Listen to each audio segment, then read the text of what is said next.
लालू यादव ने क्या कहा है कि कोई यादव समाज का काबिल आदमी है उसको हम नेता बना देंगे।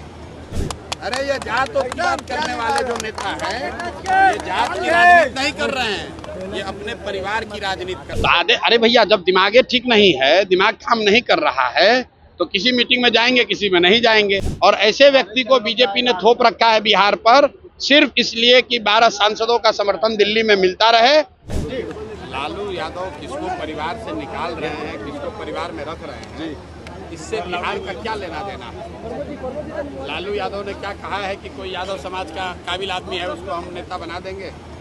लालू यादव तो आज भी यही चाहते हैं कि तेजस्वी यादव ही बिहार के नेता बने।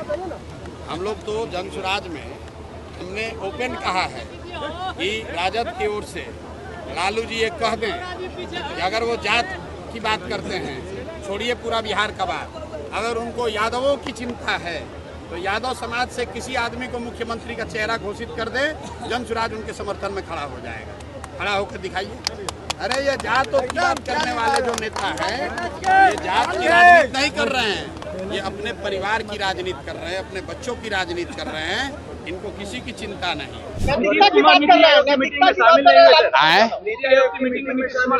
नीतीश कुमार नीति आयोग के मीटिंग में इसलिए नहीं शामिल हुए कि जो बात हम लोग पिछले 2-3 महीने से बता रहे हैं कि शारीरिक और मानसिक तौर पर नीतीश कुमार स्वस्थ नहीं है। नीति आयोग के मीटिंग में जाते तो 4 आदमी देख लेता कि भाई इनका हालत है खराब, इसीलिए उनको ढाक तोप के उनके अफसर और 4 चाटुकार मंत्री उनको यहाँ पर रखे हैं, सुरक्षा के घेरे में रखे हुए हैं। नीति आयोग के बैठक में जाते तो वहाँ अन्य मुख्यमंत्रियों से मिलना पड़ता, कुछ बोलना पड़ता, देश की मीडिया देखती, वहाँ कैसे आप छुपते।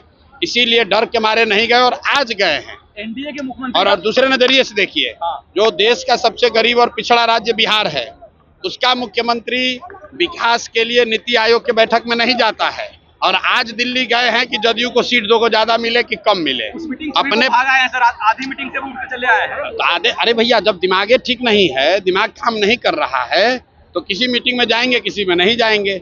लेकिन जो समझने वाली बात है कि नीति आयोग बिहार के विकास के मुद्दे के लिए बैठक थी, देश भर के मुख्यमंत्री जमा हुए थे, तो वहां पर न जाना चाहिए। प्राइवेट मीटिंग में आप जाइए चाहे न जाइए, उसका क्या फायदा। आपको लगता है सर इसके बाद भी बीजेपी उनको चेहरा मानेगी? बीजेपी उनको चेहरा बनाकर चुनाव तक रखना ही रखना है बीजेपी को, क्योंकि जानता है कि न रखेंगे तो भाग के उधर चले जाएंगे। और 12 सांसदों का समर्थन भी दिल्ली में है।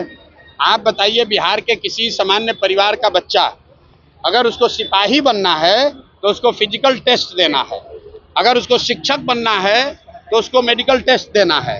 लेकिन बिहार के मुखिया को न शारीरिक जांच है न मानसिक जांच है। ये आदमी को अपना नाम याद नहीं रह रहा है।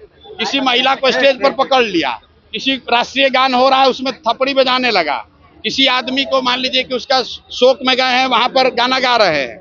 और ऐसे व्यक्ति को बीजेपी ने थोप रखा है बिहार पर सिर्फ इसलिए कि 12 सांसदों का समर्थन दिल्ली में मिलता रहे। और बिहार की जनता, बिहार के युवा का जो होना है हो, उससे उनको कोई मतलब नहीं है। इसीलिए आप देख रहे हैं कि यहाँ लोगों से हमने पूछा कि मोदी के कहने पर वोट दोगे, लोगों ने क्या कहा बताइए। लोगों ने क्या कहा? एक लोग ने कहा नहीं देंगे। छुट्टी हो रहा है तो भैया आप छुट्टी हो रहा है कि नहीं, आप जाके लोगों से पूछिए। क्या चुनाव के बाद क्या होगा? नवंबर में बिहार का निजाम बदलने वाला है, नया व्यक्ति मुख्यमंत्री बनने वाला है। बहुत बहुत धन्यवाद।